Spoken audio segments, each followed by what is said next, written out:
ತಮಿಳುನಾಡು ಸಾರ್ವತ್ರಿಕ ಚುನಾವಣೆಯಲ್ಲಿ ಗೆದ್ದು ವಿಜಯ್ ಮುಖ್ಯಮಂತ್ರಿಯಾದ ನಂತರ ರಜನಿಕಾಂತ್ ಅವರ ಮೇಲೆ ಒಂದು ಆರೋಪ ಕೇಳಿಬಂದಿತ್ತು. ರಜನಿಕಾಂತ್ ಅವರು ವಿಜಯ್ಗೆ ವಿಶ್ ಮಾಡಲಿಲ್ಲ, ಪ್ರಮಾಣ ವಚನ ಸ್ವೀಕಾರ ಸಮಾರಂಭಕ್ಕೆ ಹೋಗಲಿಲ್ಲ, ವಿಜಯ್ ಸಿಎಂ ಆಗಿದ್ದಕ್ಕೆ ರಜನಿಕಾಂತ್ ಅವರಿಗೆ ಅಸೂಯೆ ಹಾಗೆ ಹೀಗೆ ಅಂತೆಲ್ಲ ಆರೋಪ ಇತ್ತು. ಅದಕ್ಕೆ ಇವತ್ತು ಸುದ್ದಿಗೋಷ್ಠಿ ನಡೆಸಿ ರಜನಿಕಾಂತ್ ಕ್ಲಾರಿಫಿಕೇಶನ್ ಕೊಟ್ಟಿದ್ದಾರೆ. ಅಲ್ಲ, ವಿಜಯ್ ಮುಖ್ಯಮಂತ್ರಿ ಆದರೆ ನನಗೆ ಯಾಕ್ರಿ ಅಸೂಯೆ? ನಾನು ಸೋಷಿಯಲ್ ಮೀಡಿಯಾದಲ್ಲಿ ಅವತ್ತೇ ಅಭಿನಂದನೆ ಸಲ್ಲಿಸಿದ್ದೀನಿ. ನನಗೂ ವಿಜಯ್ಗೂ 25 ವರ್ಷಗಳ ತಲೆಮಾರಿನ ಅಂತರ ಇದೆ. ನಾನು ಇದನ್ನು ಹಿಂದೆ ಕೂಡ ಹೇಳಿದ್ದೀನಿ. ವಿಜಯ್ನ ನಾನು ಚಿಕ್ಕ ವಯಸ್ಸಿಂದ ನೋಡಿದ್ದೀನಿ. ನನ್ನನ್ನು ಅವ್ರು ಹೋಲಿಸ್ಕೋಬಾರ್ದು, ಅವ್ರನ್ನ ನನಗೆ ಹೋಲಿಸ್ಕೋಬಾರ್ದು ಅಂತೆಲ್ಲ ಕ್ಲಾರಿಟಿ ಕೊಟ್ಟಿದ್ದಾರೆ. ಇನ್ನು ಸಿಎಂ ವಿಜಯ್ಗೆ 6 ತಿಂಗಳು ಕಾಲಾವಕಾಶ ಕೊಡಬೇಕು, ಈಗಲೇ ಅವ್ರನ್ನ ಇವ್ಯಾಲ್ಯೂಯೇಟ್ ಮಾಡಬಾರ್ದು, ಮೌಲ್ಯಮಾಪನ ಮಾಡಬಾರ್ದು ಅಂತ ಕಮಲ್ ಹಾಸನ್ ಕೂಡ ಹೇಳಿದ್ದಾರೆ. முதலையே சொல்லியிருக்கேன். நான் விஜயை நான் இதை கம்பேர் பண்ணிக்கிட்டா அது எனக்கு நல்லது இல்லை, கெட்ட பேர். விஜய் என்னை பற்றி கம்பேர் பண்ணிட்டா அவருக்கு நல்லது இல்லை. சின்ன வயசுலேருந்து அவர் பார்த்துட்டு இருக்கேன். அவர் சிஎம் ஆனதில் எனக்கு என்ன போகிறாங்க? அது இவ்வளோ சின்ன வயசில் 52 வயசில் எம்ஜிஆர் என்டிஆர் சாதனை பண்ணுறதை விட அதை விட ஜாஸ்தி கம்ப்ளீட்டாக சென்டர் பிஜேபி எவ்வளோ பெரிய பவர்ஃபுல் சென்டர். இங்கே 2 பெரிய கட்சிகளை எதிர்த்து தனி ஆளை ஜெயிச்சிருக்காங்க. 2 நாள்ல சொல்லக்கூடியது ஜோசியமா தான் இருக்க முடியும். 6 நாள்ல சொல்லக்கூடியது அப்படிதான் இருக்க முடியும். 15 நாள்லயும் அப்படிதான் இருக்க முடியும். அதான் ஒரு 6 மாசம் டைம் கொடுக்க வேண்டாமா புதியவர்கள் ಇನ್ನು 1 ದಶಕದ ಬಳಿಕ ಕೇರಳದಲ್ಲಿ ಯುಡಿಎಫ್ ಮತ್ತೆ ಅಧಿಕಾರಕ್ಕೆ ಬರೋದಕ್ಕೆ ಸಿದ್ಧವಾಗಿದ್ದು, ಕಾಂಗ್ರೆಸ್ ನಾಯಕ ವಿ.ಡಿ. ಸತೀಶನ್ ನಾಳೆ ಮುಖ್ಯಮಂತ್ರಿ ಸ್ಥಾನವನ್ನು ಅಲಂಕರಿಸ್ತಾ ಇದ್ದಾರೆ. ಸತೀಶನ್ ಅವರ ಜೊತೆ 20 ಸಚಿವರನ್ನು ಒಳಗೊಂಡ ಸಂಪೂರ್ಣ ಸಚಿವ ಸಂಪುಟ ಕೂಡ ತಿರುವನಂತಪುರಂನ ಸೆಂಟ್ರಲ್ ಸ್ಟೇಡಿಯಂನಲ್ಲಿ ನಡೆಯುವ ಸಮಾರಂಭದಲ್ಲಿ ಪ್ರಮಾಣ ವಚನವನ್ನು ಸ್ವೀಕಾರ ಮಾಡ್ತಾರೆ. ಈ ನಡುವೆ ತಿರುವನಂತಪುರಂ ನಗರದಲ್ಲಿ ಬಿಗಿ ಭದ್ರತೆಯನ್ನು ಮಾಡಿದ್ದಾರೆ. ನಾಳೆ ರಾಹುಲ್ ಗಾಂಧಿ, ಪ್ರಿಯಾಂಕಾ ಗಾಂಧಿ ವಾದ್ರಾ, ಮಲ್ಲಿಕಾರ್ಜುನ್ ಖರ್ಗೆ ಅವರೆಲ್ಲ ಕಾರ್ಯಕ್ರಮದಲ್ಲಿ ಭಾಗವಹಿಸುವ ನಿರೀಕ್ಷೆ ಇದೆ. ತಮಿಳುನಾಡು ಮುಖ್ಯಮಂತ್ರಿ ವಿಜಯ್, ಸಿಎಂ ಸಿದ್ದರಾಮಯ್ಯ ಹಾಗೂ ಡಿಸಿಎಂ ಶಿವಕುಮಾರ್ಗೂ ಆಹ್ವಾನ ಹೋಗಿದೆ. ಇನ್ನು ನೀಟ್ ಪ್ರಶ್ನೆ ಪತ್ರಿಕೆ ಸೋರಿಕೆಯಿಂದ 22 ಲಕ್ಷ ವಿದ್ಯಾರ್ಥಿಗಳಿಗೆ ಅನ್ಯಾಯ ಆಗಿದೆ. ಈ ಹಿನ್ನೆಲೆಯಲ್ಲಿ ಕೇಂದ್ರ ಶಿಕ್ಷಣ ಸಚಿವ ಧರ್ಮೇಂದ್ರ ಪ್ರಧಾನ್ ಅವರನ್ನ ತಕ್ಷಣವೇ ವಜಾಗೊಳಿಸಬೇಕು ಅಂತ ರಾಹುಲ್ ಗಾಂಧಿ ಆಗ್ರಹಿಸಿದ್ದಾರೆ. ಪ್ರಧಾನಿ ನರೇಂದ್ರ ಮೋದಿ ಮೌನ ಮುರಿದು ತಪ್ಪಿತಸ್ಥರ ವಿರುದ್ಧ ಕಠಿಣ ಕ್ರಮ ಕೈಗೊಳ್ಳಬೇಕು ಮತ್ತು ವಿದ್ಯಾರ್ಥಿಗಳಿಗೆ ನ್ಯಾಯ ಒದಗಿಸಬೇಕು ಅಂತ ರಾಹುಲ್ ಗಾಂಧಿ ಹೇಳಿದ್ದಾರೆ. ಇನ್ನು ನೀಟ್ ಪರೀಕ್ಷೆ ಬಳಿಕ ಕೃಷಿ ವಿಜ್ಞಾನ ಪ್ರಾಯೋಗಿಕ ಪರೀಕ್ಷೆಯಲ್ಲಿ ಅಕ್ರಮ ನಡೆದಿದೆಯಾ ಅಂತ ಅನುಮಾನ ಮೂಡಿದೆ. ಒಂದೇ ಪರೀಕ್ಷಾ ಕೇಂದ್ರದಲ್ಲಿ ಕೃಷಿ ವಿವಿ ಪ್ರವೇಶ ಪರೀಕ್ಷೆ ಬರೆದಿರೋ 74 ವಿದ್ಯಾರ್ಥಿಗಳಿಗೆ 200ಕ್ಕೆ 200 ಮಾರ್ಕ್ಸ್ ಬಂದ್ಬಿಟ್ಟಿದೆ. ಆದರೆ ಉಳಿದ ರಾಜ್ಯ ಒಟ್ಟು 16 ಕೇಂದ್ರದಲ್ಲಿ 24 ವಿದ್ಯಾರ್ಥಿಗಳು ಮಾತ್ರ 200ಕ್ಕೆ 200 ಮಾರ್ಕ್ಸ್ ಬಂದಿದೆ. ಇನ್ನು ಚಿತ್ರದುರ್ಗದ ಹಿರಿಯೂರು ಕೇಂದ್ರದಲ್ಲಿ ದೊಡ್ಡ ಮಟ್ಟದ ಅಕ್ರಮ ನಡೆದಿದೆ ಅಂತ ಆರೋಪ ಕೇಳಿಬಂದಿದೆ. ಮದ್ಯ ಮತ್ತು ಬಿಯರ್ ಉತ್ಪನ್ನಗಳ ಆಲ್ಕೋಹಾಲ್ ಪ್ರಮಾಣವನ್ನು ಆಧರಿಸಿ ತೆರಿಗೆ ವಿಧಿಸಿ ರಾಜ್ಯ ಸರ್ಕಾರ ಅಧಿಕೃತವಾದ ಆದೇಶ ಹೊರಡಿಸಿದೆ. ಮೇ 1ರಿಂದಲೇ ಜಾರಿಗೆ ಬರುವಂತೆ ಆದೇಶ ಹೊರಡಿಸಲಾಗಿದೆ. ಹೊಸ ಆದೇಶದ ಪ್ರಕಾರ ಹಲವು ಮದ್ಯದ ದರದಲ್ಲಿ ವ್ಯತ್ಯಾಸ ಕಂಡುಬಂದಿದೆ. ಕೆಲ ಬ್ರ್ಯಾಂಡ್ಗಳ ಮದ್ಯದ ದರ ಹೆಚ್ಚಳ, ಇನ್ನು ಕೆಲವು ದರ ಇಳಿಕೆ ಕಂಡಿದೆ. ರಾಜ್ಯ ಸರ್ಕಾರ ರಾಜ್ಯದಲ್ಲಿ ಆಲ್ಕೋಹಾಲ್ ಇನ್ ಬೆವರೇಜ್ ಆಧಾರಿತ ಅಬಕಾರಿ ಸುಂಕ ವ್ಯವಸ್ಥೆಯನ್ನು ಜಾರಿಗೆ ತಂದಿದ್ದು, ಮದ್ಯದ ದರಗಳನ್ನು ಪರಿಷ್ಕರಣೆ ಮಾಡಿದ್ದಾರೆ. ಮದ್ಯ ಮತ್ತು ಬಿಯರ್ ಮೇಲಿನ MRP ದರ ಪಟ್ಟಿಯನ್ನು ಸರ್ಕಾರ ಬಿಡುಗಡೆ ಮಾಡಿದೆ. ಆಮೇಲೆ ಯಾರು ಎಷ್ಟು ದುಡ್ಡು ಫಿಕ್ಸ್ ಮಾಡಬೇಕು ಅನ್ನೋದನ್ನು ಆ ಉತ್ಪಾದಕರಿಗೆ ಬಿಟ್ಟಿದೆ ಸರ್ಕಾರ. ಇನ್ನು ಬೆಂಗಳೂರಿನ ಕೊತ್ತನೂರಿನಲ್ಲಿರುವ ನಿರಾಶ್ರಿತರ ಕೇಂದ್ರವೊಂದರಿಂದ 4 ವಿದೇಶಿ ಅಕ್ರಮ ವಲಸಿಗ ಮಹಿಳೆಯರು ಪರಾರಿಯಾಗಿದ್ದಾರೆ. ಮೇ 11 ಬೆಳಗಿನ ಜಾವ 3 ಗಂಟೆ ಸುಮಾರಿಗೆ ಈ ಘಟನೆ ನಡೆದಿದ್ದು, ನೈಜೀರಿಯಾ ಮತ್ತು ಉಗಾಂಡಾ ಮೂಲದ ಈ ಮಹಿಳೆಯರು ಕಟ್ಟಡದ 2ನೇ ಅಂತಸ್ತಿನ ಕಿಟಕಿಯ ಗ್ರಿಲ್ನನ್ನು ಮುರಿದು ತಪ್ಪಿಸಿಕೊಂಡಿದ್ದಾರೆ. ತೋಪಿಷ್ಟಾ ನಗವ, ಸಫೀನಾ ಮತ್ತು ಪಿತಿನಾ ಅಂತ 3 ಸೇರಿದಂತೆ 4 ಮಹಿಳೆಯರು ಹೋಮ್ ಫಾರ್ ಹೋಪ್ ನಿರಾಶ್ರಿತ ಕೇಂದ್ರದಲ್ಲಿದ್ದರು. ವೀಸಾ ಆಗದೆ ಎಲ್ಲ ಮುಗಿದಿತ್ತಿರುವುದು, ಮಾದಕ ವಸ್ತು ಮಾರಾಟ ಸೇರಿದಂತೆ ವಿವಿಧ ಕಾನೂನು ಬಾಹಿರ ಚಟುವಟಿಕೆಯಲ್ಲಿ ಭಾಗಿಯಾಗಿದ್ದರು. ಈಗಾಗಲೇ ಕೊತ್ತನೂರು ಪೊಲೀಸ್ ಠಾಣೆಯಲ್ಲಿ ದೂರು ದಾಖಲಾಗಿದೆ. ಬಿಗಿ ಭದ್ರತೆ ನಡುವೆನೂ ಇವರು ಎಸ್ಕೇಪ್ ಆಗಿದ್ದಾರೆ. ಆಶ್ರಮದಲ್ಲಿರ್ತಕ್ಕಂಥ ಇವರು ಅಕ್ರಮ ವಿದೇಶಿಗರ ಬಳಿ ಗಾಂಜಾ ಡ್ರಗ್ಸ್ ಪತ್ತೆಯಾಗಿದೆ. ಪೊಲೀಸರು ಕಾರ್ಯಾಚರಣೆಯನ್ನು ಮುಂದುವರಿಸಿದ್ದಾರೆ.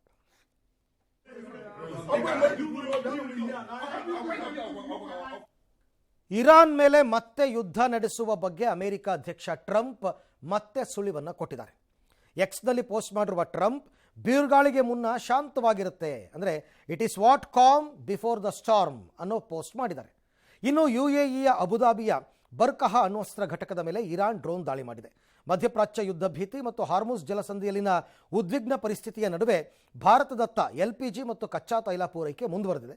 ಮಾರ್ಷಲ್ ದ್ವೀಪಗಳ ಧ್ವಜ ಹೊತ್ತ ಸಿಮಿ LPG ಟ್ಯಾಂಕರ್ ಸುರಕ್ಷಿತವಾಗಿ ಗುಜರಾತ್ನ ಕಾಂಡ್ಲಾದ ದೀನ್ ದಯಾಳ್ ಬಂದರನ್ನು ತಲುಪಿದೆ.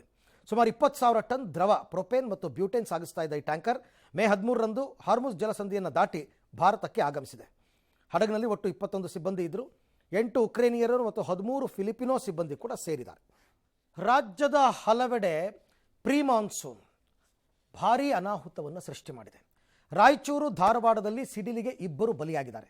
ದಾವಣಗೆರೆಯಲ್ಲಿ ಕಳೆದ ರಾತ್ರಿ ಸುರಿದ 10 ನಿಮಿಷದ ಮಳೆ ದೊಡ್ಡ ಅವಾಂತರ ಸೃಷ್ಟಿ ಮಾಡಿದೆ. ಚನ್ನಗಿರಿ ತಾಲೂಕಿನ ಬಸವಪಟ್ಟಣ ಹಾಗೂ ಶೃಂಗಾರಬಾಗು ತಾಂಡದಲ್ಲಿ 20ಕ್ಕೂ ಹೆಚ್ಚು ಮನೆಗಳಿಗೆ ಹಾನಿಯಾಗಿದೆ. ಬಸವಪಟ್ಟಣ ಗ್ರಾಮದಲ್ಲಿ ಭಾರೀ ಮಳೆಗೆ ಅಡಿಕೆ, ತೆಂಗು, ಟೊಮೆಟೊ ಬೆಳೆಗಳು ನಾಶವಾಗಿದೆ. ಮಳೆ ಅವಾಂತರದಿಂದ ಲಕ್ಷಾಂತರ ರೂಪಾಯಿ ನಷ್ಟವಾಗಿದೆ. ತ್ಯಾವಣಗಿ, ದೊಡ್ಡಘಟ್ಟ ಗ್ರಾಮದ ಸುತ್ತಮುತ್ತ ಸಾವಿರಾರು ಹೆಕ್ಟೇರ್ ಭತ್ತದ ಬೆಳೆ ನಾಶವಾಗಿ ರೈತರನ್ನ ಸಂಕಷ್ಟಕ್ಕೆ ದೂಡಿದೆ. ನಿನ್ನೆ ಸಂಜೆ ಆಲಿಕಲ್ಲು ಮಳೆ ಬಿದ್ದಿದ್ದರಿಂದ ಭತ್ತದ ತೆನೆಯಿಂದ ಕಾಳುಗಳು ನೆಲದ ಪಾಲಾಗಿದ್ದು 60 ರಿಂದ 70 ಎಕರೆ ಭತ್ತದ ಕಾಳು ನೆಲಕ್ಕೆ ಬಿದ್ದಿದೆ.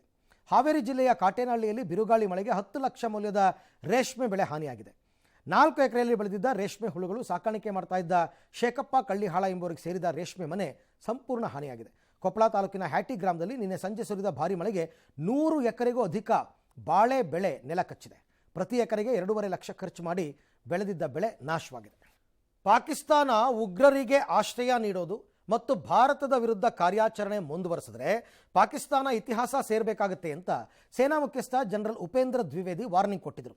ಈ ಮಾತಿಗೆ ಪಾಕ್ ಸೇನೆ ಉರ್ಕೊಂಡಿದೆ.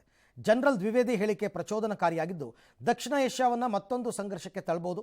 ಇದರ ಪರಿಣಾಮಗಳು ಇಡೀ ಪ್ರದೇಶಕ್ಕೆ ವಿನಾಶಕಾರಿಯಾಗಿರಬಹುದು ಅಂತ ಹೇಳಿದೆ. ಪಾಕ್ ಸೇನೆಯ ಸಾರ್ವಜನಿಕ ಸಂಪರ್ಕ ಇಲಾಖೆ ಹೇಳಿಕೆ ಬಿಡುಗಡೆ ಮಾಡಿದ್ದು, ಭಾರತದ ಗ್ರಹಿಕೆಯ ಹೊರತಾಗಿಯೂ ಪಾಕ್ ಜಾಗತಿಕವಾಗಿ ಮಹತ್ವದ ದೇಶ, ಘೋಷಿತ ಪರಮಾಣು ಶಕ್ತಿಯಾಗಿದೆ ಅಂತೆಲ್ಲ ತಮ್ಮನ್ನು ತಾವು ಹೊಗಳಿಕೊಂಡಿದ್ದಾರೆ. ರಾಜಧಾನಿ ಎಕ್ಸ್ಪ್ರೆಸ್ ರೈಲಲ್ಲಿ ಭಾರೀ ಅಗ್ನಿ ಅವಘಡ ಸಂಭವಿಸಿತ್ತು. ಅದೃಷ್ಟವಶಾತ್ 68 ಪ್ರಯಾಣಿಕರು ಪಾರಾಗಿದ್ದಾರೆ. ಮಧ್ಯಪ್ರದೇಶದ ರತ್ಲಾಂ ಜಿಲ್ಲೆಯ ತಿರುವನಂತಪುರಂ ಹಜರತ್ ನಿಜಾಮುದ್ದೀನ್ ರಾಜಧಾನಿ ಎಕ್ಸ್ಪ್ರೆಸ್ ರೈಲಿನ ಎಸಿ ಕೋಚಲ್ಲಿ ಇವತ್ತು ಮುಂಜಾನೆ ಬೆಂಕಿ ಕಾಣಿಸಿಕೊಂಡಿದೆ. ಪಶ್ಚಿಮ ಮಧ್ಯ ರೈಲ್ವೆ ಕೋಟಾ ವಿಭಾಗದ ವ್ಯಾಪ್ತಿಗೆ ಬರತಕ್ಕಂಥ ಲುನಿ, ರಿಚ್ಚಾ ಮತ್ತು ವಿಕ್ರಮ್ಗಢ್ ಅಲೋಟ್ ನಿಲ್ದಾಣಗಳ ನಡುವೆ ಮುಂಜಾನೆ ಸುಮಾರು 5:30 ವೇಳೆಗೆ ರೈಲು ಸಂಖ್ಯೆ 12431 B1 ಕೋಚ್ನಲ್ಲಿ ಅವಘಡ ಸಂಭವಿಸಿದೆ. ಒಟ್ಟು 68 ಪ್ರಯಾಣಿಕರು ಈ ಕೋಚ್ನಲ್ಲಿದ್ದರು.